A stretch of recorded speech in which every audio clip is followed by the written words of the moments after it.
नमस्कार। आगे बढ़ते हैं और बात करते हैं पाठ संख्या 15 की। हम आपको यही कहेंगे कि पाठ को क्रमबद्ध तरीके से अगर अध्ययन करते रहेंगे तो निश्चित है आपको भी ज्योतिष सीखने में आनंद आएगा और आपको समझ में आएगा। अगर आप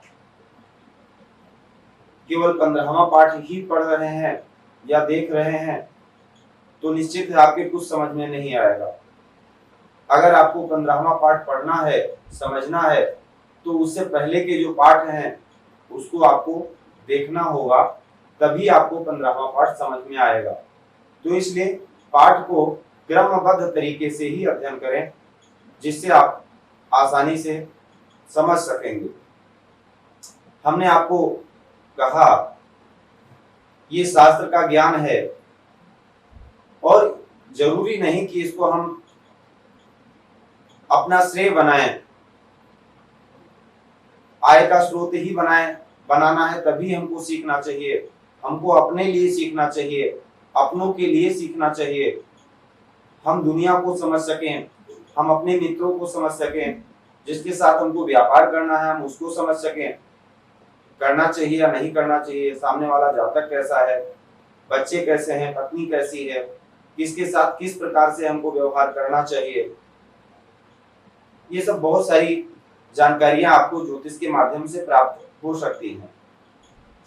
पिछले वीडियो में हम लोगों ने जाना राशियों के वर्णात्मक विस्तार के बारे में, कौन कौन सी राशियां किस वर्ण की हैं, जिससे हमें ये पता लग सकता है कि जातक के अंदर जो कर्म है, ऐसा जातक किस वर्ण के आधार पर अपने कर्म को करेगा,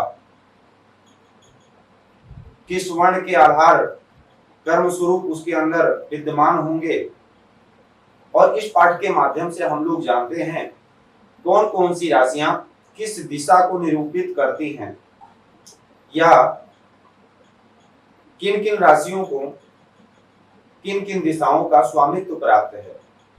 अब इसका ज्योतिष में बहुत ही बड़ा महत्वपूर्ण रोल है। जैसे संक्षेप में हम आपको बता देते हैं, किसी जातक की मेष राशि है और अगर आपको ये ज्ञान है कि मेष राशि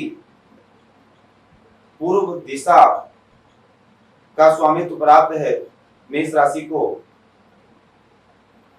ऐसा जातक अगर पूर्व दिशा में अपने व्यापार के लिए जाता है, निश्चित है वहां सफलता मिलेगी, वहां पर उसका ठहराव होगा, वहां पर जाकर के उसको स्थिरता मिल जाएगी।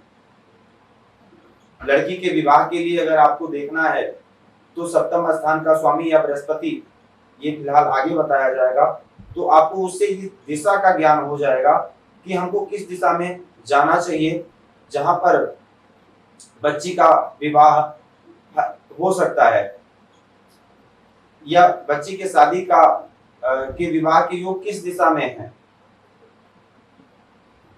इस प्रकार से आपको राशियों की दिशाओं का ज्ञान होने से आप ये जानकारी प्राप्त कर सकते हैं। जैसे प्रश्न शास्त्र में भी इसकी आपको बहुत जरूरत पड़ेगी। राशियों की दिशाएं ही बताती हैं कि अगर कोई सामान चोरी हो गया तो किस दिशा में है, चोर किस दिशा में लेकर के गया होगा।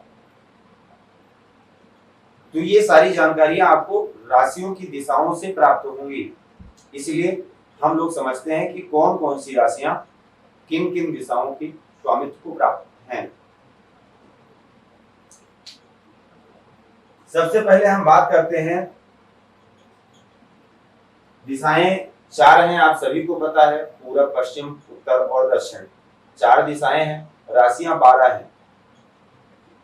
यानी एक दिशा को 3 राशियों का स्वामित्व प्राप्त है। सबसे पहले नंबर पर पूर्व।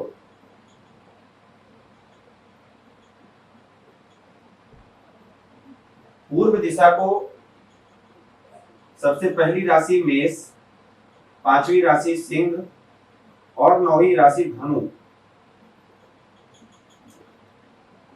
ये अग्नि तत्व की राशि है, आप ऐसे भी याद कर सकते हैं। आपने पीछे पढ़ा होगा मेष, सिंह और धनु, ये 3 राशियां अग्नि तत्व की राशि हैं। पहले नंबर पर चर, स्थिर और दुष्भाव, ये तीनों क्रम आपको यहाँ प्राप्त हो रहा है। अगर चर राशि पूर्व दिशा की स्वामिनी है तो सिंह भी है और जो कि स्थिर है, और दुष्भाव राशि भी है। दूसरे नंबर पर पूर्व के बाद आता है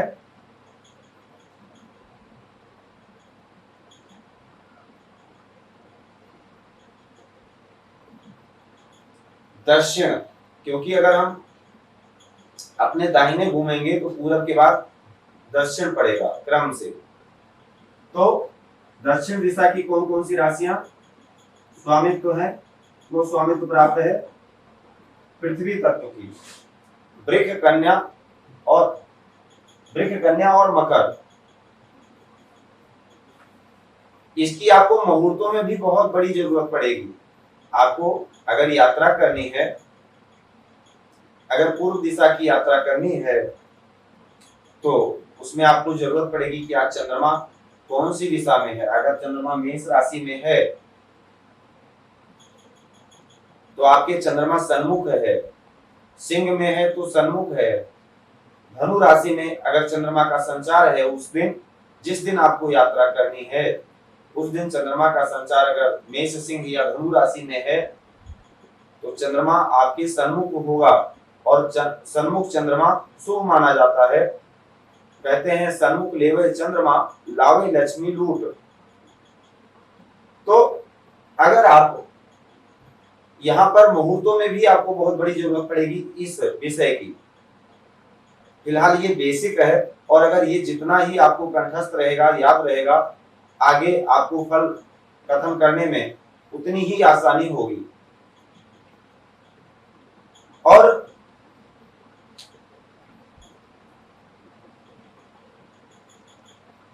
पश्चिम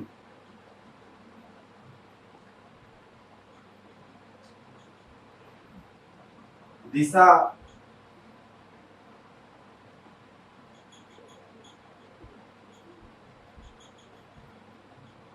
जो वायु तत्व की राशियां हैं उनको पश्चिम दिशा का स्वामित्व प्राप्त है, और उसके बाद उत्तर।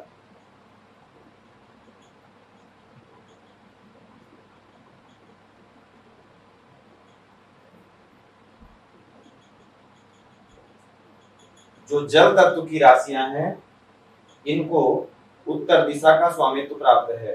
ये बहुत अच्छे से आपको याद होगा। अग्नि, उसके बाद पृथ्वी, वायु और जल।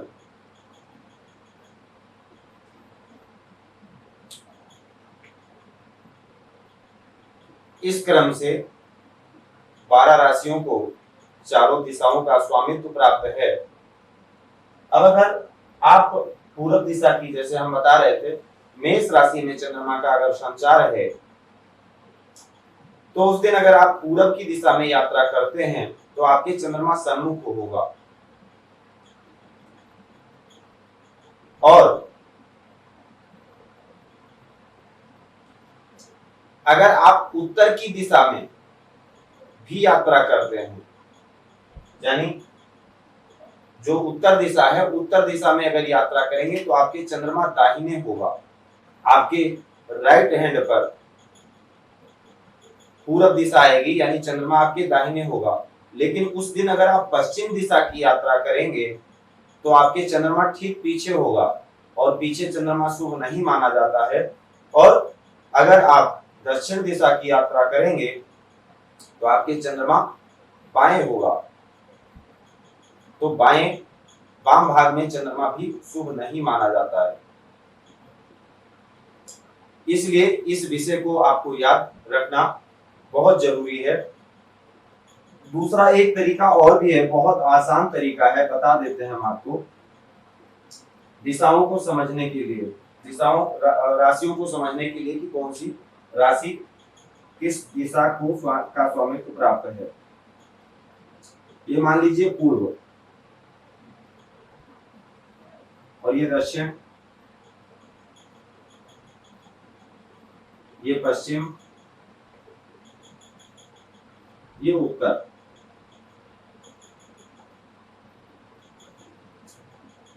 यहां पर मेष, सिंह, धनु,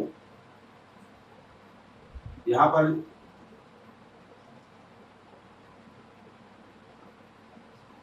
वृष, कन्या, मकर, मिथुन, तुला और कुंभ, और कर्क, वृश्चिक, मीन। अब अगर मेष राशि पूर्व दिशा में है तो पूर्व से दाहिने अगर घूमते हैं, 1 2 और दाहिने घूमेंगे 3 और दाहिने घूमेंगे 4, फिर दाहिने घूमते हैं 5, फिर दाहिने घूमते हैं 6, फिर दाहिने घूमते हैं 7, फिर दाहिने घूमते हैं 8, फिर दाहिने घूमते हैं 9। इसी क्रम से आपको याद कर लेना है। पहली राशि पूर्व में, उसके बाद दाहिने घूमेंगे, दूसरी राशि प्राप्त हो जाएगी। इस क्रम से भी आप याद कर सकते हैं। पूरब, दक्षिण, पश्चिम, उत्तर, मेष, वृष, मिथुन, कर्क।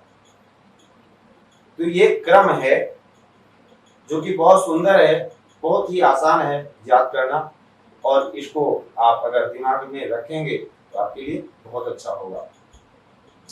हम आपको यही कहेंगे कि पाठ को क्रमबद्ध तरीके से और आसान तरीके से हम आपके समक्ष रख रहे हैं, और इसको आप क्रमबद्ध तरीके से समझते रहें, अध्ययन करते रहें।